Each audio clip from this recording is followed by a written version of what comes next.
Welcome to Prepare to Shift, a podcast dedicated to helping entrepreneurs transition from hobby to growth. I'm Tarik Moody from Hyphen, where we connect the culture. This podcast series is designed for ambitious small business owners, side hustlers, and aspiring entrepreneurs who are ready to take their ventures to the next level. Each episode will explore essential principles for business growth, tackling both the mindset shifts and practical steps needed to scale successfully. Whether you're struggling with limited resources, feeling stuck, or looking for expert guidance, this podcast is for you. Today, we're kicking off our series with Terrand Smith, known as the Queen of Commerce. With experience managing nearly $1 billion in corporate revenue and running her own successful business, 37 Oaks. Terrand guides entrepreneurs in scaling their business, strengthening local commerce. Her insights come from her impressive corporate background and her journey as a business owner, making her uniquely qualified to help entrepreneurs navigate growth challenges. In this episode, we'll introduce the concept behind Prepare to Shift and set the stage for the transformative journey ahead. Terrand, welcome to the show. Let's start by telling our listeners a little bit more about what they can expect from this podcast series. But before that, tell me, before you got into 37 Oaks and doing all this, tell me a little about yourself and how'd you get to where you are now?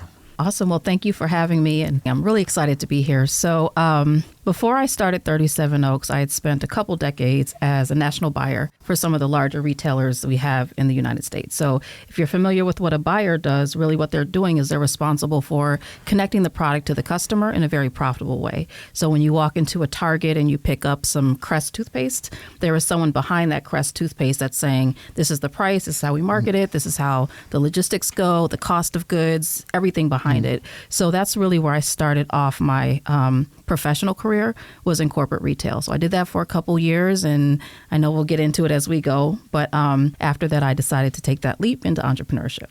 So explain why 37 Oaks? Why not just have your own business, product business? What inspired you to say, well, let me create a platform to help other entrepreneurs? Yeah, that's a good question. So when you're a buyer, or when I was a buyer, I was responsible for dealing with, like, let's say the larger brands, the global brands. There could have been Kellogg's and P&G, but I was also working with what they called regional businesses. These are the ones that many of us see in our communities, at our pop-up shops, at our farmers markets, and they were trying to get their products into those retailers that I was in.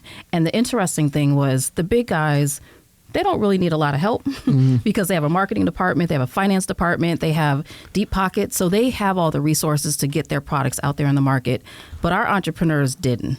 So what I realized was that there were a lot of them that came to my desk or to the office and said, hey, I have a great product, which I saw. They had a lot of great innovations. But if they didn't understand what I called the retail, the commerce, and the distribution knowledge of getting their products into the stores or into their e-commerce sites, oftentimes those opportunities would do more hurt to their business than help it. So I was like, I have all of this knowledge from merchandising and marketing and finance and everything it takes to really get your product out there and be successful.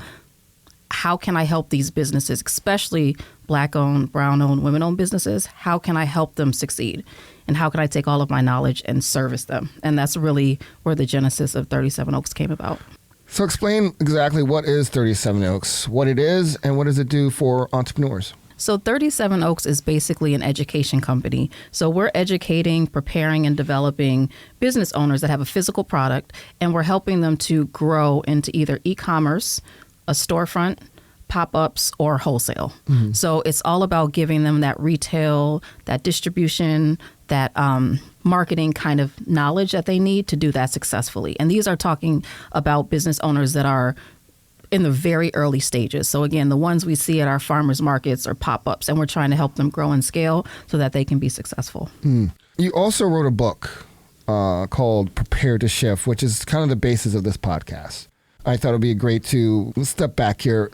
Some people want to know, how did I get to know Terrand? So basically, Hyphen hosted an e-commerce summit earlier in 2024, spring of 2024. And we were connected by kind of one of our sponsors, Stephen Shaw of Verizon. And I got to know you, got to know your work. And then when we got to know you more, I started looking over your website. You wrote a book called Prepare to Shift. So talk to me, how does Prepare to Shift relate to what you're trying to do and what inspired you to write the book? Yes. So as I mentioned, 37 Oaks, we're an education company. So we have like over 30 courses that we teach. We have curriculums, we have content and assessments and checklists and like all of the technical things that you need to take your business from a hobby into growth. And we've been doing this for close to 9 years now. So this is like the core of what we do. So we're interacting with thousands of business owners over the past 8 or 9 years. So what I realized was we're really good at giving them that technical knowledge, but there's a part to entrepreneurship that I wish they knew before they started working on the technical side of it. And a lot of it had to do with things that happen in the early stages around the mindset and the commitment that has to be there before you dive into the technical things. So when I wrote Prepare to Shift, it was really for businesses that were in that very early stage and trying to help them understand the realities of what this journey was going to be. Because I realized this wasn't out there. Like, you don't learn this stuff in business school. You don't learn this stuff really on YouTube. A lot of it is learned through like community and experiences and sharing best practices and things like that. So I said, well, I have all this knowledge once again. How can I translate it into something that people can just pick up and read and actually work on the exercises? So it's not just about the principles behind it, but there's also exercises that they can do. So once they get through the book, then they're like, okay, now I think I'm ready to take that leap because I can then transform my business and I'm ready to commit to that. Okay. You kind of elaborate on a couple of concepts, MindSHIFT and WorkSHIFT. Can you elaborate exactly what those concepts mean? Yeah. So in the book, there's two kind of sections. The first one is MindSHIFT. And these are the things that we have to think about different if we're looking to take our business from hobby into growth. There's a mindset, there's a mind psychology, there's a mind focus, kind of a mind control to an extent that we have to tap into. And then there's a second part of it, which is the WorkSHIFT. And these are the things we have to do different, the activities that we have to do in order to take our business from hobby to growth, because those are two totally different stages. So what got us there won't get us there. So we have to use these two different things to get us to the next level. So for example, like I launched a little side hustle, kind of my own little apparel brand. And I spent probably 18 months just going to YouTube, learning about print on demand and all this kind of stuff. But I was like, I just kept learning and not just taking a leap. And finally I took the leap. Is that what would you call that? Was I doing MindSHIFT at the time? Or what happened when I was like taking too long? I felt, was I taking too long to? Well, the time is really going to be determined on, each person. But there is a part where we do get stuck. And I do see that a lot because we don't know what we don't know. Like entrepreneurship is starting a whole business. Yeah. You got to think about these big businesses out there, the Procter & Gamble's and the Apples, they started with where we are, and it takes a lot to get there. So oftentimes we just don't know what we don't know. So it's easy to get stuck with what we do know, which is what's at our fingertips, YouTube, Google, or, talking to friends. But beyond that, it's like a wild frontier, right? So at that moment, a lot of businesses, they just kind of get stuck there. So it's not necessarily a bad thing. It's just finding the resources to help you get to that next stage. How does Prepare to Shift differ from the other millions of entrepreneurship books that I probably have in my Kindle library that I haven't touched? Well, of course, I'm biased. I'm going to say it's the best out there. But what I will say is what makes it different is the perspective. So when you think about our entrepreneurship, it's so broad, right? It's not a one size fits all. There's so many types of entrepreneurs. But I am the business owners that I want to service. So this book is really geared towards business owners that, like I said, have a physical product. They're trying to get unstuck because they feel like there's something really big out there for them to do with their business, but they don't know how to get there. But then they're also possibly from a community that's like underfunded. So maybe they don't have a lot of money just to throw into their business and do something.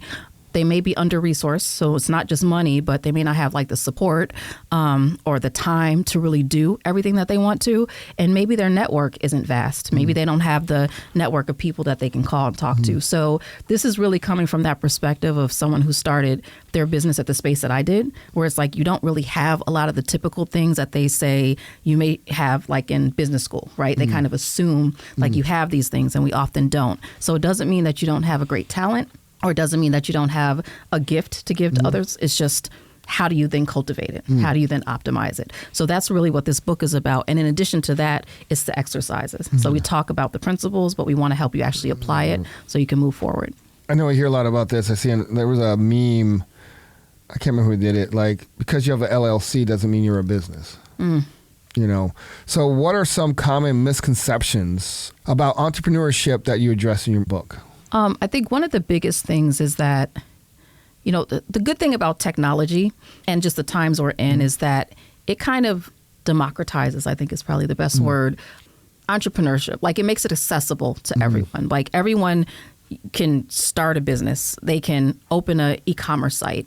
But that's just like step one, right? So we feel that because we have a website open or because we have a product out there, that we are then going to become this multimillionaire in about 12 months because we've seen other people on social media post how they did it in 12 months, but we're not seeing what's behind the curtain. Yeah. And I think that's good because it does let people know you can be successful. But the bad part is that it's not showing people the realities of what it takes to get there and the time it takes to get there. So you can grow really fast, but does that mean you're going to be sustainable? We want you to be around for a long time. So it's really given the realities, or at least a perspective of the realities of just growing your business from a time perspective, the sacrifice, the commitment, everything that kind of comes from that. So I just wanted to give people a perspective, because if they don't have it, then they get frustrated and then they're like, it's not working, so let me stop. Yeah. And that's the last thing I want for someone who has this gift or this potential to do is stop. So let's talk about what that looks like. A few weeks ago, I don't know if you're familiar with Slutty Vegan, Pinky Cole. I do, yeah. And her husband, Derek Hayes, a big cheesesteak. They were here for an event, and they were talking about some of the stuff you just said. We kind of interviewed them on an Instagram video about showing the process to people. Because people see, you always see that meme where it's like the little iceberg success, then you look at the underwater, it's like all this ragged stuff below. Yes. They explained to help build their brand and their business, they showed the process, the failures, the challenges to get there, and they help what that did for them and help build their kind of loyalty in their brand, because people see what they did, what they're doing, and they reinforce. This is not a quick rich scheme. Like, I think in your book you had Steve Jobs. Like, if you want to make money fast, entrepreneurship, paraphrasing, is not the way to go. Absolutely not. Entrepreneurship is supposed to be kind of this legacy of potentially, hopefully, generational wealth, especially in our communities. Exactly. But just what you said just reminded me of both of Pinky Cole, and you look at them like, man, they just came out of nowhere, and they told the whole stories. What, like, big Derek Hayes was like sued and all this stuff, and like, and it was like going through all this, like hiring his family, and it was probably like, but most people don't show that. So when people see a successful entrepreneur, it's like, I can do it without understanding. Can you share a pivotal moment in your career that led to the insights in this book? I think one of the insights that I didn't know at the time was an insight, but as I reflected and was writing the book, I was like, there was something there. So when I was in corporate, as I mentioned, I was there for close to 2 decades. And these are some huge companies. And as you mentioned early in the intro, I was managing about $1 billion. And I was young, like in my early 20s at this time, for some amazing companies, like really great companies. And I remember getting to a point where I was like, I couldn't quite articulate it, but I had been to a lot of different companies and roles, and I was kind of growing up the corporate ladder, but I kind of felt stuck. It was like, that glass ceiling is real. Like, it's not just a term, like, it's real. And I was like, I felt like I had so much more to give, but when you're in a company atmosphere, your progress or your promotion is based off of, is there a job rec open, or is there budget for it, or does someone approve of it? And it was like, I have so much more to offer. So I was even recommending new job titles, or how can I do this to bring value to the company? And it just never went anywhere. And it was something in me that was like, Terrand, you have a lot more to give. And I didn't know what it was, but it was there. So I think how that impacts the book is that first chapter, which is like, it was first for a reason.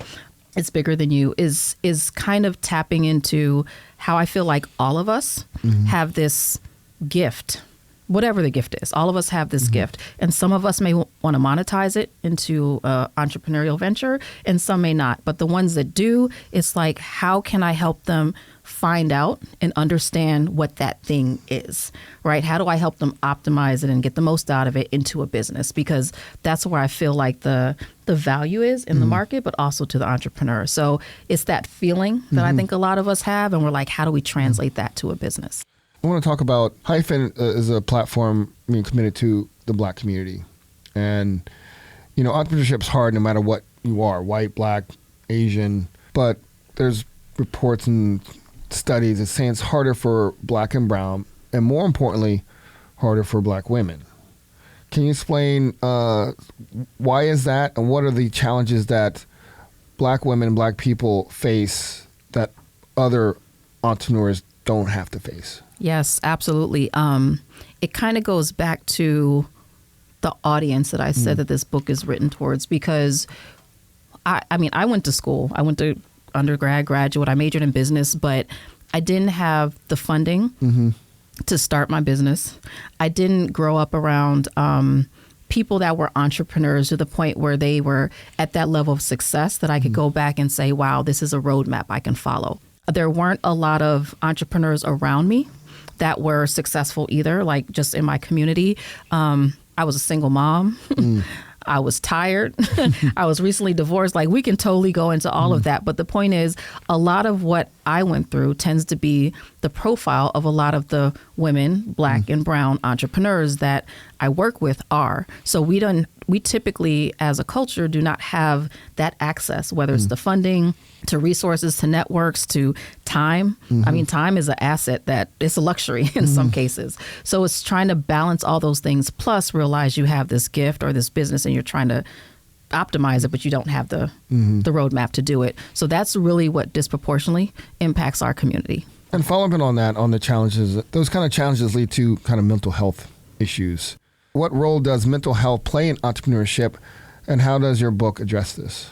Yes, I feel like that's a whole other conversation, but yes, this is a journey mentally, and there's a chapter specifically in there that talks about like the power of the mind. I'm sure there's a lot of data and research and medical stuff out there that could back this up with technical terms, but just as a woman, as a Black woman, I had to realize the power of the mind, because you are stretched in so many different directions when you're an entrepreneur, and you have ups and you have downs, and those ups are high and those downs are low. So it's kind of like, how do you manage through that? And there's no roadmap for that. There's no therapist that we all have access to that. So it's definitely a challenge, but we do talk about some of those things in the book and some ways to kind of counteract that or counterbalance some of those issues that business owners will face during this phase. And finally, what do you hope entrepreneurs will gain from reading the book and especially this podcast series? Confidence is one of the biggest things. You learn, or you get confidence from knowing, like from education. And a lot of this education, as I mentioned, isn't in a textbook. It's not even on YouTube. So I just want them to be confident that they can actually achieve this. It's going to be work. So the second thing is realities. It's going to be work. So understanding the realities of what it takes to actually achieve it would be the second thing. But confidence and the reality of entrepreneurship are the two areas that I really hope they get the most out of from this. Well, thank you, Terrand. Coming up on the next episode, titled It's Bigger Than You, Terrand's going to talk about grasping a company's purposeful perspective.